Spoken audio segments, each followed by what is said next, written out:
샬롬, 이동춘 목사입니다. 오늘도 여러분의 삶이 주님의 평안으로 가득하시길 기원하며 하나님의 말씀을 나누겠습니다.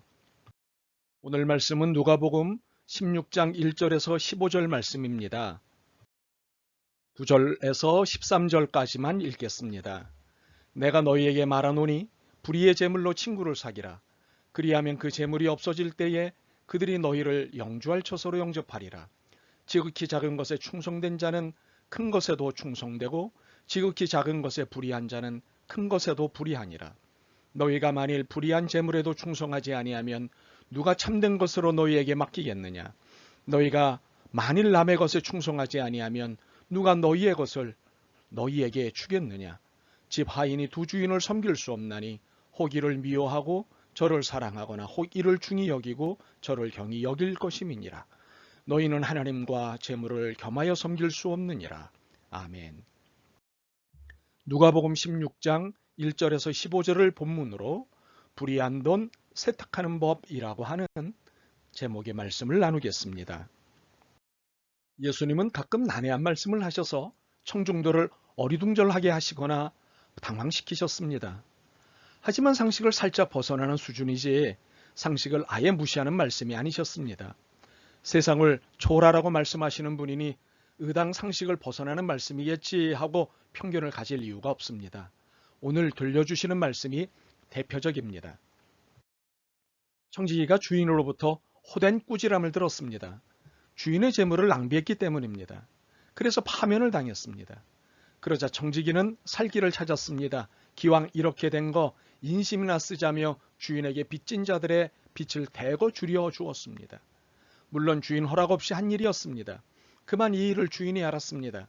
그런데 주인의 반응은 누구라도 당황스러운 말이었습니다.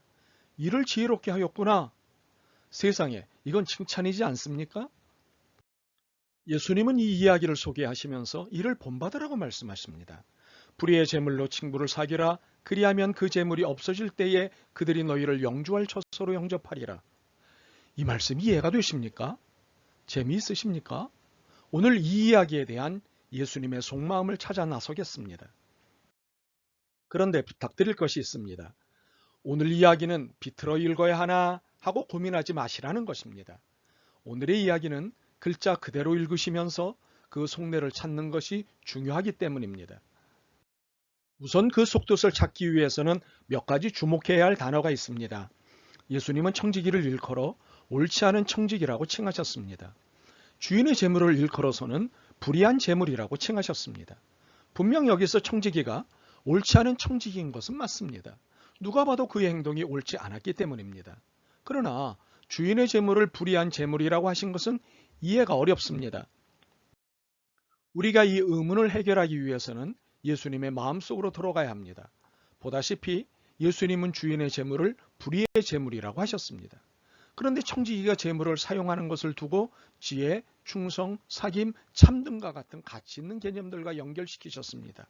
왜 그러셨을까요? 재물의 본질을 알고 계셨기 때문입니다. 예수님이 말씀하신 것은 이 주인의 재물에 국한한 것이 아니었습니다.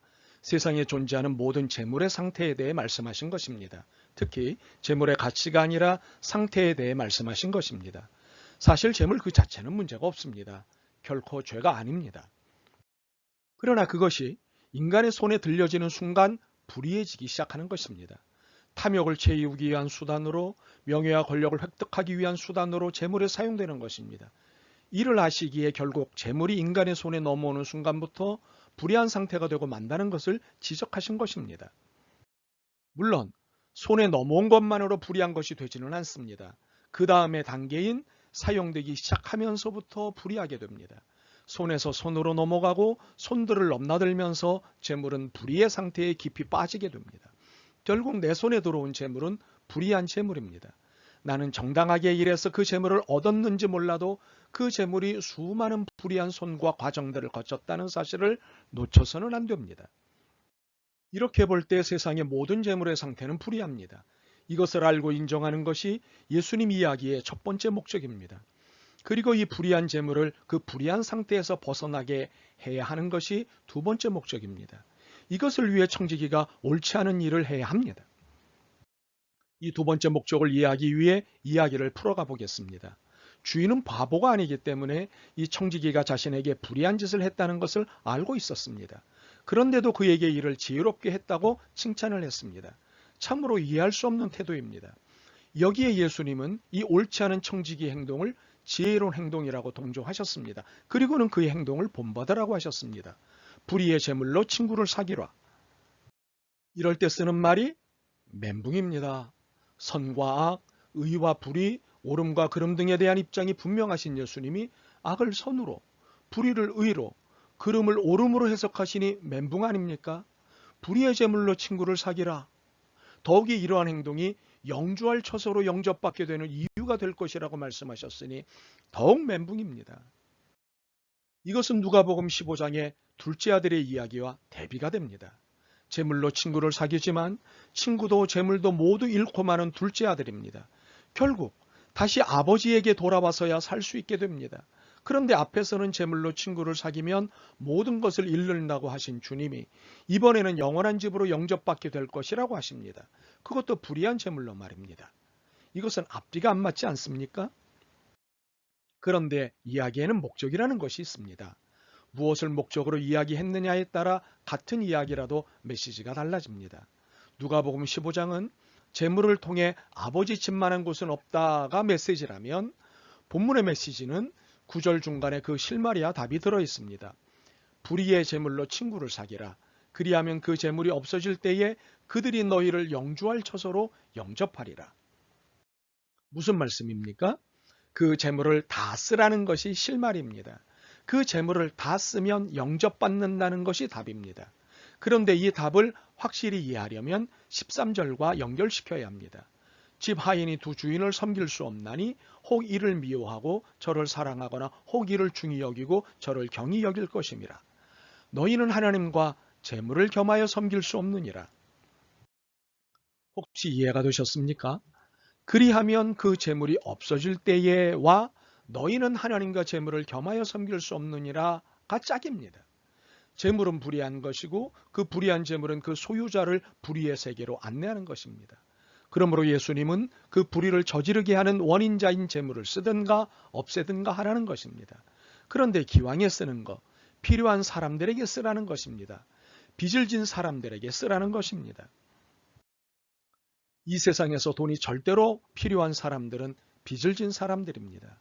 이들은 채권자와 빚의 정도에 그리고 상태에 따라 숨통이 조여지는 삶을 삽니다. 매일이 죽음과도 같은 삶일 것입니다. 이런 상태에 있는 이들에게 돈은 구세주입니다. 아마 예수님보다도 구세주일 것입니다. 예수님은 우리에게 말씀하십니다. 불의의 제물로 친구를 사귀라. 불의한 돈을 세탁하는 방법을 일러주신 것입니다. 빚으로 고생하고 있는 이들의 빚을 대신 갚아주라는 것입니다. 또한 그들에게 돈을 빌려준 것이 있다면 그 빚을 탕감해 주라는 것입니다. 이것으로 재물이 아닌 하나님을 섬기는 모습을 보이라는 것입니다. 오늘날 의식 있는 사람들은 부채 탕감 프로젝트를 꾸려 실행하고 있습니다. 빚을 졌으나 갚을 능력이 되지 않는 이들을 상대로 탕감 프로젝트를 실행합니다. 이것은 개인을 상대로 빚을 갚아주기도 하지만 국가의 채무를 탕감해 주기도 합니다. 몇 년 전 이재명 경기도지사가 성남시장으로 있었던 시절에 관내의 채무자들 중 지불 능력이 없는 이들을 찾아냈습니다. 그리고 그들의 빚을 대신 갚아주는 프로젝트를 진행했습니다. 여러 뜻 있는 교회와 기독교 단체가 진작부터 이런 일을 벌이고 있습니다. 특히 전기세, 수도세, 가스비 등과 같은 생활과 밀접한 공과금을 밀린 이들을 돕는 일을 하고 있습니다. 임대인이 임차인의 세를 감해주거나 현실적 도움을 주는 일도 있습니다. 많은 노숙인들이 있습니다. 이들의 사연이 다양하지만 대부분이 부채 때문입니다. 자살자들이 많이 생기고 있습니다. 이 또한 사연이 다양하지만 대부분이 부채 때문입니다. 결국 우리 사회의 문제 중 부채로 인해 발생하는 문제가 적지 않습니다.